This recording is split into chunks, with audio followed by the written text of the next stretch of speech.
Oke sobat-sobatnya, pada video ini kita akan berbagi pengalaman, yaitu berdasarkan dari pertanyaan teman-teman yang ada di kolom komentar di video-video sebelumnya. Yaitu ketika kita itu melakukan pemilihan formasi setelah kita membuat akun SSCSN. Selanjutnya kan di sini kita itu memilih jenis seleksi ya. Kita memilih jenis seleksi, kemudian berikutnya kita memilih mendaftar formasi. Nah, mendaftar formasi.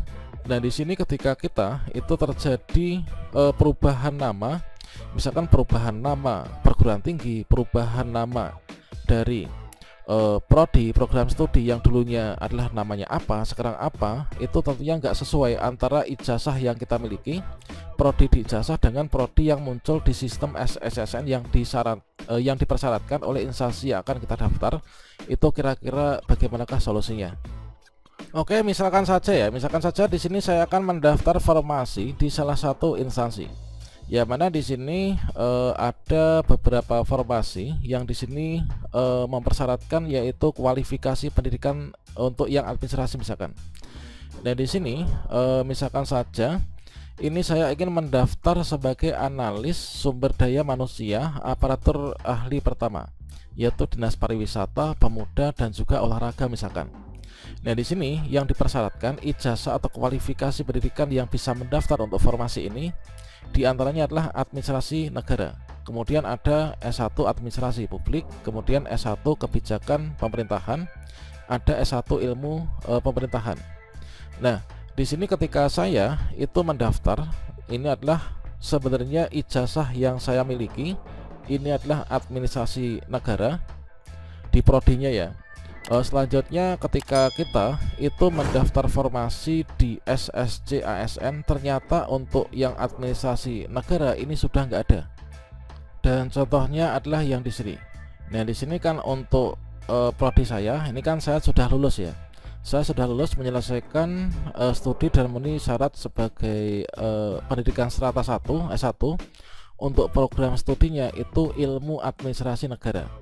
Oke, kita catat ini adalah jurusan saya, prodi ilmu administrasi negara dengan di sini adalah menyandang gelar sarjana ilmu sosial atau SSOS ya. Ini ya, ini adalah program studi ilmu administrasi negara, ini yang ada pada ijazah saya. Dan berikutnya ketika saya itu mendaftar formasi, di sini setelah saya pilih CPNS, kemudian di instansi yang akan saya lamar. Nah, kemudian di sini untuk pendidikan ini muncul ya. Pendidikannya muncul yaitu ilmu S1 administrasi negara. Nah, ini kan pendidikan prodinya adalah S1 administrasi negara. Kemudian di sini kan kita mendaftar yaitu di bagian perencana ahli pertama kan. Ahli pertama.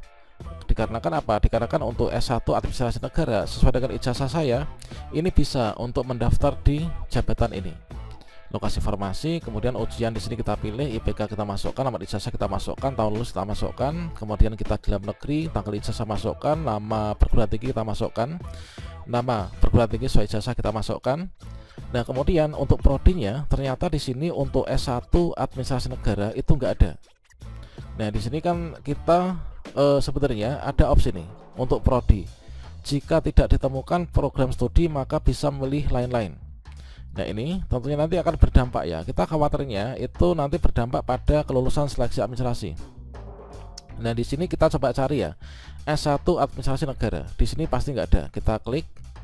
Nah, di sini adalah kita langsung ketikkan saja administrasi. Nah, ini hanya ini ya untuk administrasinya.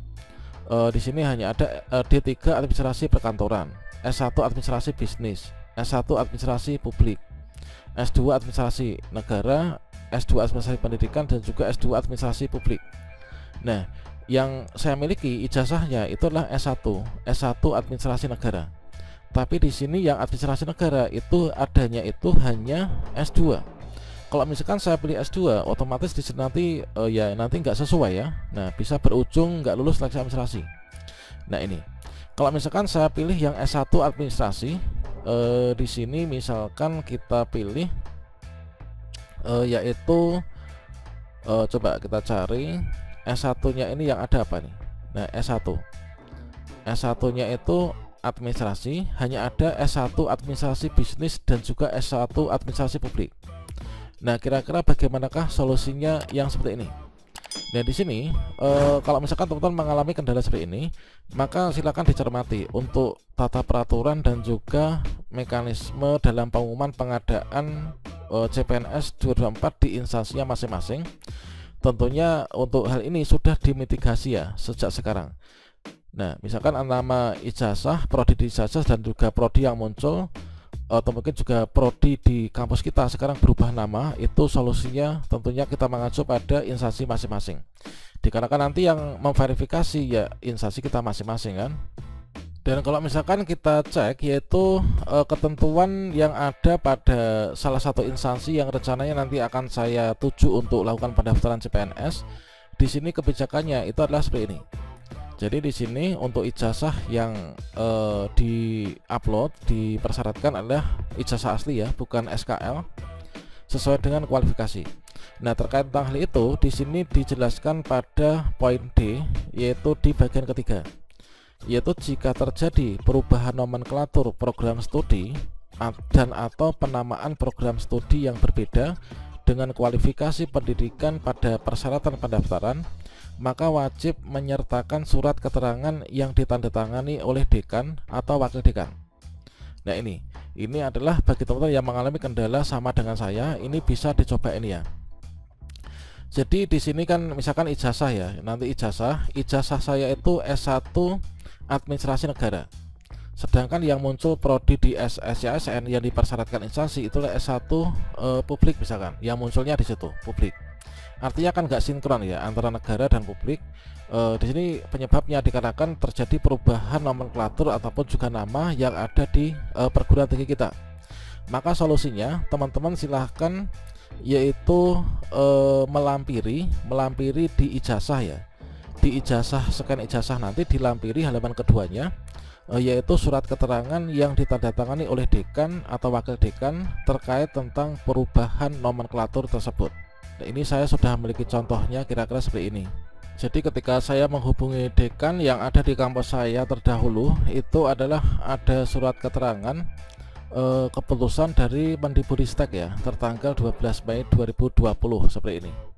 Hal tersebut itu adalah berkaitan dengan perubahan nama program studi pada universitas ini yang ada di kota ini. Jadi perubahan dari nama program studi, coba kita cek, ini adalah memutuskan ya. Nah, ini mengubah nama program studi awalnya ilmu kehutanan program doktor menjadi program studi kehutanan program doktor.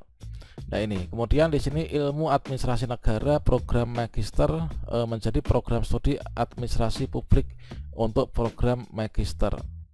Kemudian berikutnya ilmu administrasi negara program sarjana menjadi administrasi publik program sarjana. Nah, ini adalah untuk SK-nya, nanti kita bisa lampirkan ya. Dan selanjutnya nanti untuk lampiran berikutnya, tadi kan mempersyaratkan yaitu dilampirkan surat keterangan dari dekan atau wakil dekan. Nah, inilah surat keterangan, inilah nama beliau, kemudian jabatan sebagai wakil dekan bidang akademik ya, visipol, kemudian menerangkan atas nama kita dan juga data kita. Ini menerangkan bahwa saya ini benar-benar mahasiswa prodi ilmu administrasi negara fakultas visipol.